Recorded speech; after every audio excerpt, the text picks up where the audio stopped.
Me llamo Ramiro Ontiveros. Tengo 34 años.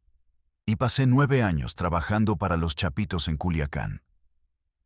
Hoy estoy en un cuarto de motel en Hermosillo, con la cortina cerrada y el teléfono apagado. Porque si alguien de la Malliza me encuentra antes de que termine de hablar, esta va a ser la última grabación que suba a internet. Lo que les voy a contar esta noche no lo ha dicho nadie que haya salido vivo. ¿Cómo empezó la guerra contra los mayos por dentro? ¿Quién dio la orden real? ¿Y por qué yo, que fui leal 9 años, terminé en la lista negra de mi propia gente? Todo se jodió un martes de septiembre. Yo estaba en una casa de seguridad en la colonia Tierra Blanca cuando llegó la llamada. No fue un jefe grande. Fue Beto, uno de mis compas de plaza, con la voz quebrada. Ya empezó, Ramiro. Se mataron entre ellos. Ahí no entendí. Pensé que era otro pleito de plaza normal, de esos que se arreglan con dinero o con una llamada al de arriba. No sabía que en unas horas los hijos de Chapo iban a acusar a los hijos del Mayo de entregarlo al gobierno gringo, y que de la noche a la mañana, la ciudad que yo conocía de memoria, cada calle, cada esquina donde vendíamos, cada casa de seguridad, se iba a convertir en un tablero de ajedrez donde cualquiera podía ser la próxima pieza sacrificada. Yo llevaba 9 años ahí. Conocía a gente de los dos lados. Eso, en una guerra así, no te hace valioso. Te hace un problema. Voy a empezar por cómo llegué. No fue la pobreza, aunque de eso también hay. Fue una deuda de mi hermano menor, Iván. Él debía 40,000 pesos a un prestamista que trabajaba para gente de la organización, por una apuesta de pelea de gallos que salió mal. Cuando no pudo pagar, no lo mataron. Eso hubiera sido más fácil de explicar. Lo pusieron a trabajar el préstamo. Y como Iván no aguantaba el trabajo pesado, un día llegaron a mi casa 2 hombres, muy tranquilos, muy educados, y me dijeron que si yo entraba en su lugar, la deuda quedaba saldada y mi hermano se iba libre. Yo tenía 25 años. Trabajaba de mecánico. Ganaba una miseria. Dije que sí sin pensarlo 2 veces. Esa noche mi mamá me preguntó a dónde iba con esa bolsa de ropa y le mentí. Le dije que me iban a dar chamba de seguridad en un rancho. Nunca más volví a dormir en mi cuarto de niño. La primera prueba fue simple, casi ridícula en retrospectiva. Tenía que quedarme parado en una esquina de la colonia Libertad durante 8 horas, de noche, con un radio, avisando si veía camionetas del ejército o gente desconocida caminando. No cargaba arma. No tenía protección. Si algo pasaba, yo era el primero en caer, y todos lo sabían, incluido yo. A las 3 de la madrugada pasó una patrulla municipal despacio, con las luces apagadas, y por el radio alguien me dijo: «Tranquilo, esos ya están arreglados».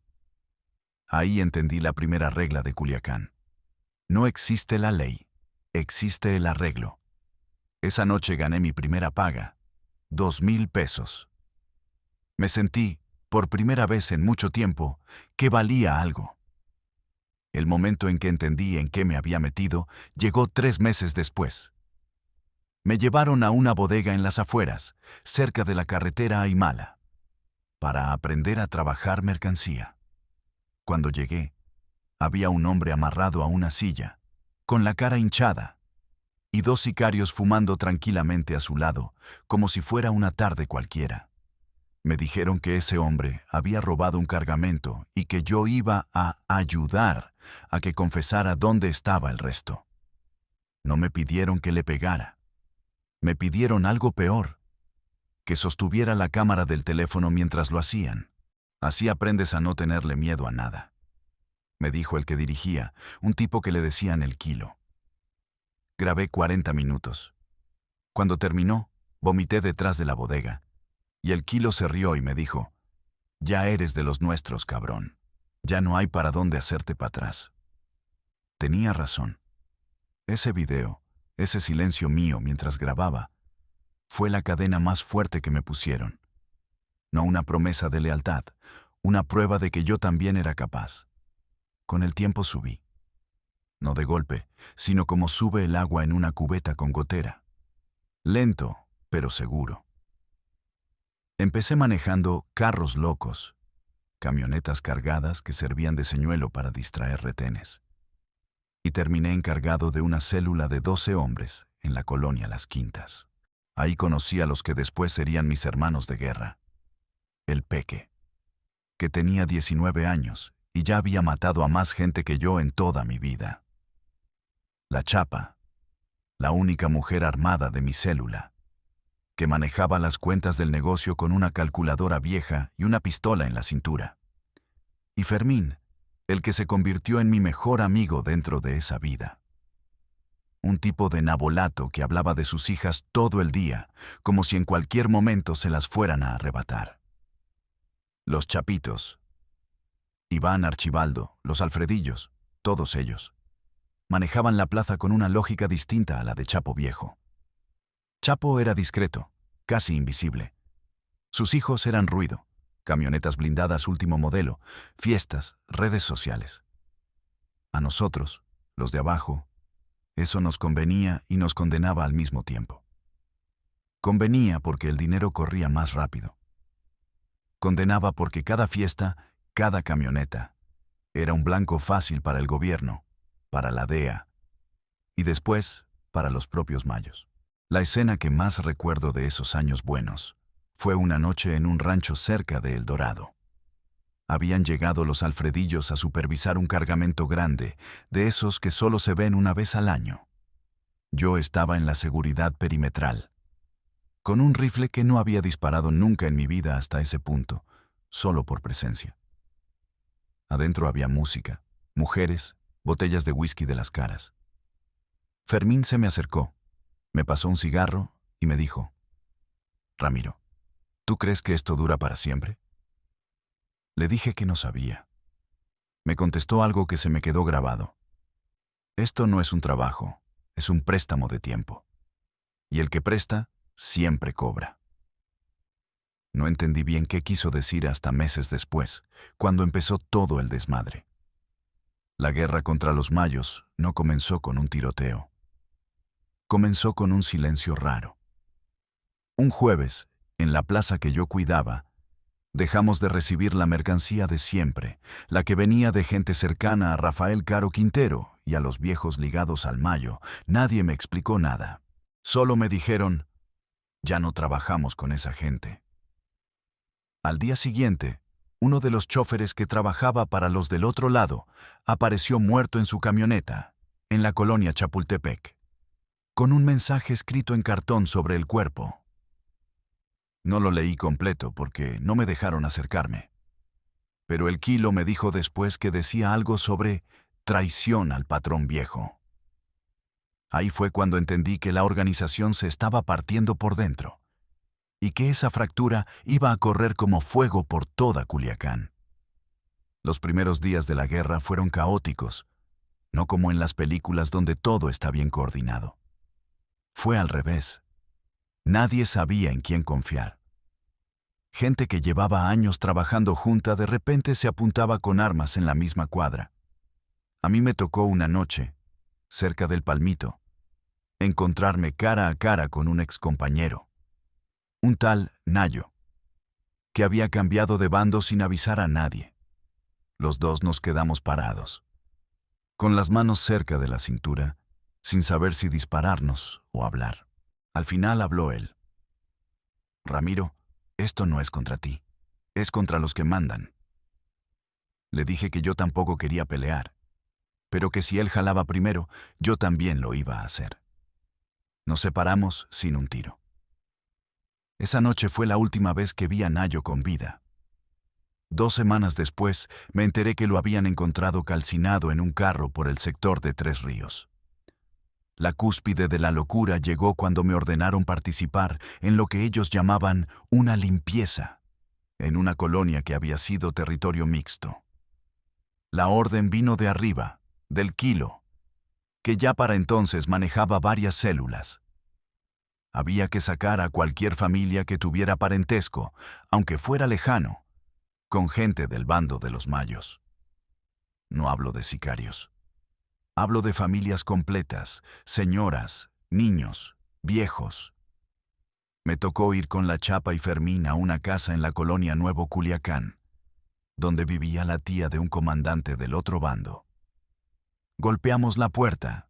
Salió una señora de unos 60 años, con las manos temblando, pidiendo que no le hiciéramos nada, que ella no sabía nada de negocios, que solo cuidaba a sus nietos. El Kilo, que había llegado por su cuenta a supervisar, le dijo que tenían media hora para sacar lo que pudieran y no volver nunca. No los mataron esa vez. Tuvieron suerte. Pero yo vi en los ojos de esa señora algo que no había visto antes en toda mi carrera dentro de la organización. La certeza absoluta de que el mundo se le estaba acabando por culpa de gente como yo. Esa noche no pude dormir. Fue la primera fisura real. El evento que cambió todo, la escena que ustedes probablemente están esperando desde el inicio de este video, pasó un mes después, en una bodega cerca de la carretera a Navolato. Ahí fue donde vi el ritual con el que la organización empezó a marcar a los traidores, a los soplones, que supuestamente habían entregado información a la DEA sobre el propio Chapo años atrás, y que ahora, en plena guerra, salían a flote como fantasmas del pasado. Llevaron a un hombre de unos 50 años, exmilitar. Dicen que había trabajado de escolta para gente cercana al Mayo. Antes de matarlo, lo obligaron a grabar un video confesando nombres, fechas, rutas. No fue rápido. Duró casi 3 horas. Yo estaba ahí, otra vez sosteniendo cámara, otra vez en silencio, otra vez tragándome las ganas de vomitar. Al final, cuando terminó todo, el Kilo se giró hacia mí y me dijo algo que hasta el día de hoy no puedo sacarme de la cabeza. Tú también sabes cosas, Ramiro. Espero que nunca se te ocurra hablar. No fue una amenaza directa. Fue peor. Fue un recordatorio de que yo, con 9 años de historia dentro, con contactos de los dos bandos, ya era, sin saberlo, un peligro andante para cualquiera de los dos lados. Ahí empezó mi cuenta regresiva. Fermín, mi amigo, el que hablaba de sus hijas todo el día, empezó a distanciarse de mí sin explicación. Un día lo vi hablando por teléfono en la esquina de la casa de seguridad, y cuando me acerqué, colgó de golpe. Le pregunté qué pasaba. Me dijo, nada, cosas de la chamba. Pero su cara no mentía como su boca. 2 días después, la Chapa me buscó a solas, en la parte de atrás de un negocio de comida que usábamos de punto de reunión, y me dijo, casi en un susurro, Ramiro, te andan investigando. Alguien dijo que hablaste con gente de los Mayos hace tiempo, cuando eras nuevo. Están armando una historia. Le pregunté quién. Me dijo que no sabía o que no quería decirme, y se fue sin más. Esa noche entendí la orden que no pude cumplir, la que marcó mi punto de no retorno. El Kilo me llamó a solas y me dijo que tenía que confirmar la lealtad de Fermín. Que había rumores de que Fermín estaba pasando información a gente cercana al Mayo Zambada, a cambio de protección para su familia, porque sus hijas vivían en una colonia que ahora era zona de guerra. La prueba de mi lealtad, según el Kilo, era simple. Yo tenía que ser quien hablara con Fermín. Todos sabíamos qué significaba esa palabra en ese contexto.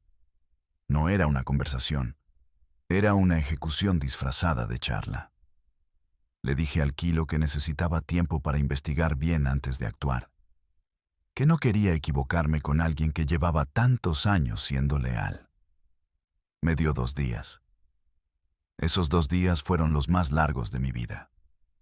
No podía dormir, no podía comer, y cada vez que veía a Fermín jugando con su teléfono, mostrándome fotos de sus hijas en la escuela, sentía que se me caía el estómago. La tercera noche, Decidí hacer algo que en 9 años jamás había hecho. Desobedecer. Fui a buscar a Fermín antes de que alguien más se me adelantara y le dije la verdad completa. Te están investigando. Creen que hablaste con los mayos. Me ordenaron a mí que te sacara del juego. Fermín se quedó blanco. Me preguntó si yo iba a hacerlo. Le dije que no, que por eso estaba ahí, avisándole, arriesgando mi propio pellejo. Me abrazó y me dijo algo que hasta ahora me duele recordar. Sabía que tú no, Ramiro. Sabía que tú no eras como los demás. Esa noche Fermín desapareció con su familia. No supe a dónde. Espero, sinceramente, que esté vivo en algún lugar lejos de Culiacán, aunque las probabilidades, en esta vida, casi nunca están a favor de nadie. Cuando el Kilo se enteró de que Fermín había desaparecido, no tardó ni un día en sospechar de mí. Me llamaron a una reunión de rutina en una casa de la colonia Guadalupe, y en cuanto entré supe, por la forma en que me miraron dos de los que antes eran mis compañeros de célula, que no era una reunión de rutina. El Kilo me preguntó directamente si yo había avisado a Fermín. Le dije que no, que yo no sabía nada de su fuga.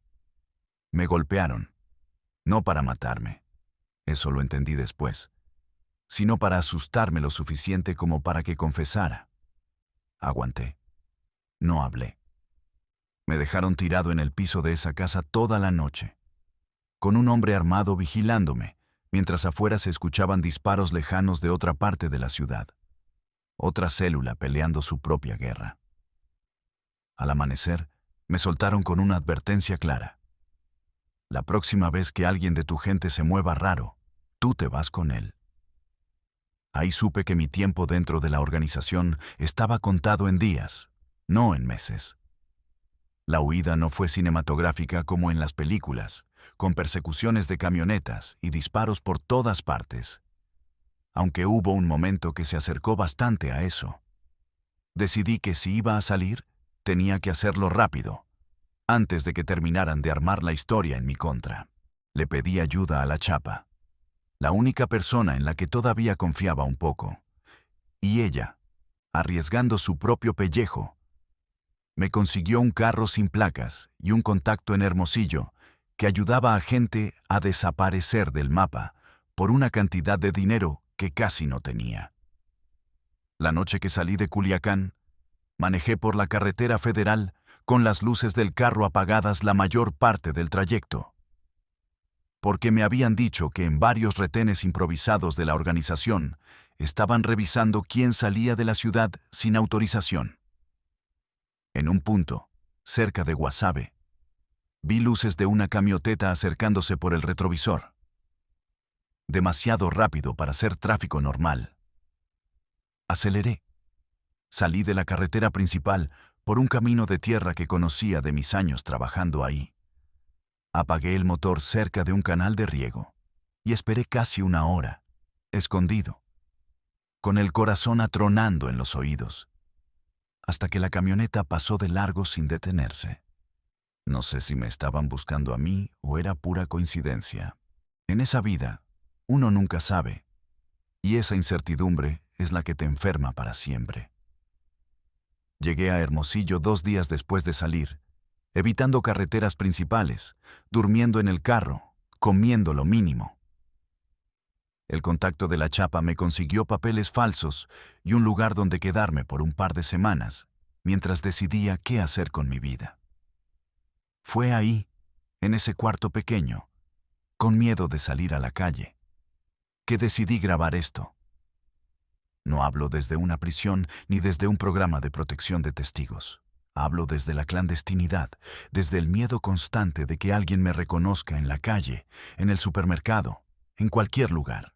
Decidí hablar porque llevo semanas viendo en redes sociales a chavos de 15, 16 años, hablando de que quieren entrarle a la organización, que quieren camionetas del año, que quieren ser como los chapitos, sin entender que detrás de cada camioneta hay una bodega como la que yo vi. Hay una señora de 60 años llorando en la puerta de su casa. Hay un amigo como Fermín que quizás nunca vuelva a ver a sus hijas. Si algo me pasa después de subir este video, quiero que sepan que no me arrepiento de haber avisado a Fermín. Es lo único, en 9 años, que hice bien de principio a fin.